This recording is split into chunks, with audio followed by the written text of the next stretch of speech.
Let me ask you something. What if you had the chance to ask one question, just one, to death itself? Sounds pretty intense, right? Well, there is an ancient Indian text that explores this very idea, not as some dry philosophical lecture, but as a gripping story about a young boy who gets to have that exact conversation. Not really. Think about it for a second. If the Grim Reaper, or the god of death, was standing right in front of you and said, "Ask me anything," what would you say? What knowledge is so important, so fundamental, that you'd seek it from the ultimate source?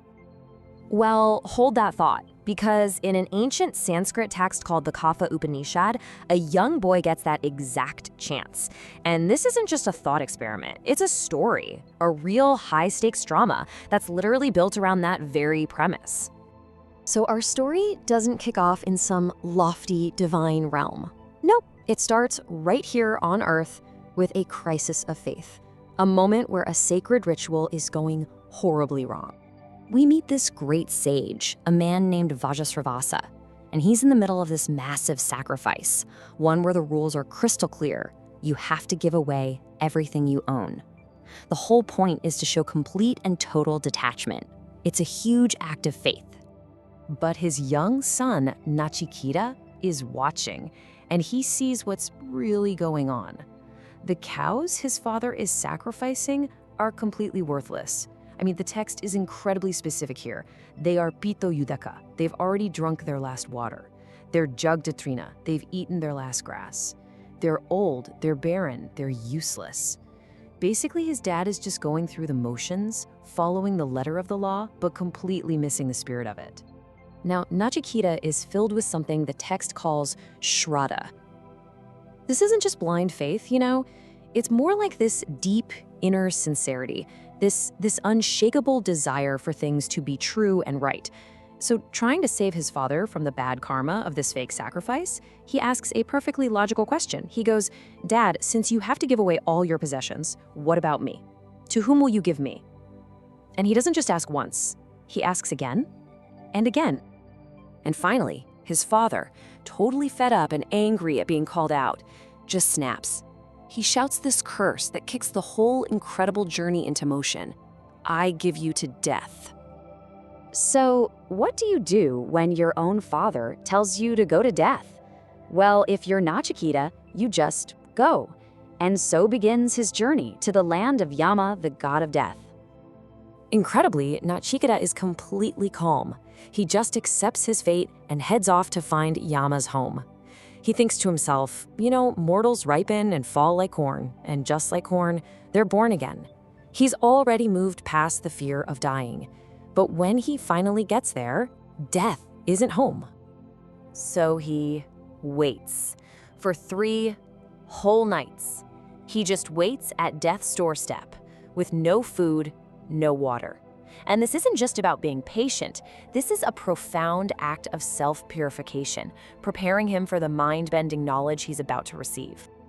When Yama, the god of death, finally gets back, he is absolutely horrified. In his culture, leaving a guest unattended, especially a holy person, is a massive sin. So to make up for it, Yama offers the boy 3 wishes. 3 boons, 1 for each night he waited. And this, right here, is where the story shifts. It goes from being a cool myth to a really profound test of character, a test of desire. Nachiketa's choices are going to reveal everything. His first 2 wishes are really telling. For his first wish, he asks for something worldly, that his father's anger would cool down and that they could have a good relationship again. For his second, he aims a little higher, to the heavenly. He asks for the knowledge of a special ritual that leads to paradise. Yama grants both, no problem. But then comes the 3rd boon, the one that changes everything. He looks at the god of death and asks, when a person dies, there's this great doubt.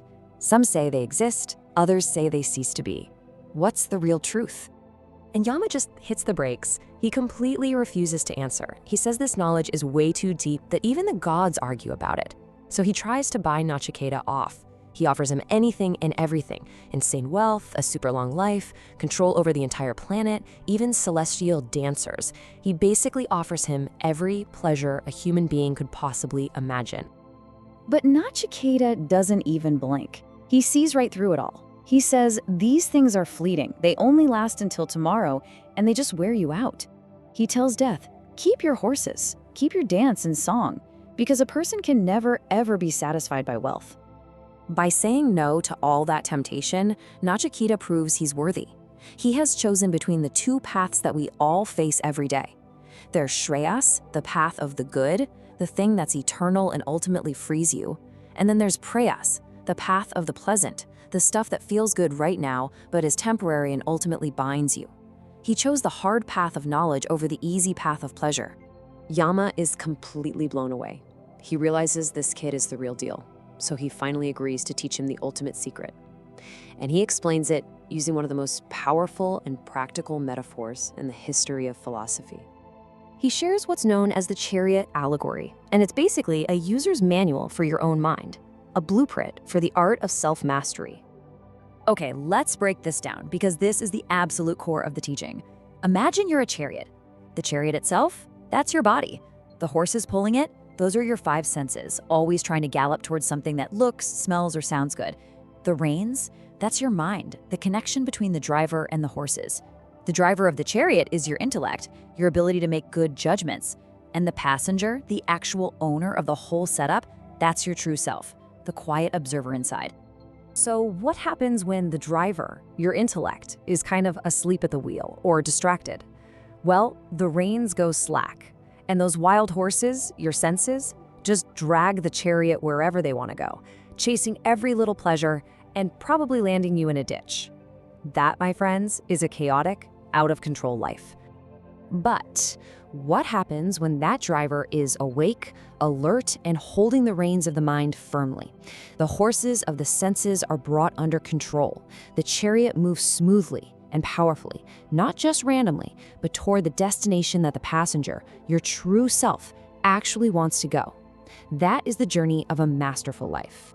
But here's the thing, the Upanishad is brutally honest. It doesn't pretend that this journey of self-mastery is some walk in the park. In fact, it gives a pretty stark warning about it.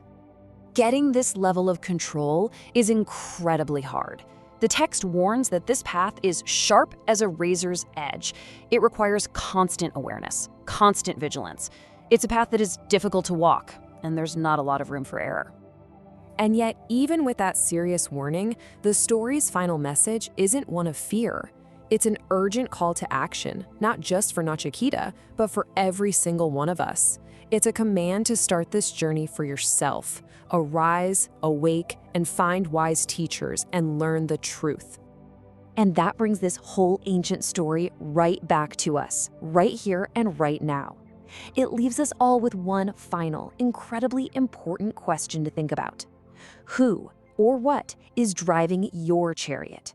Are your senses running wild, or is your intellect holding the reins?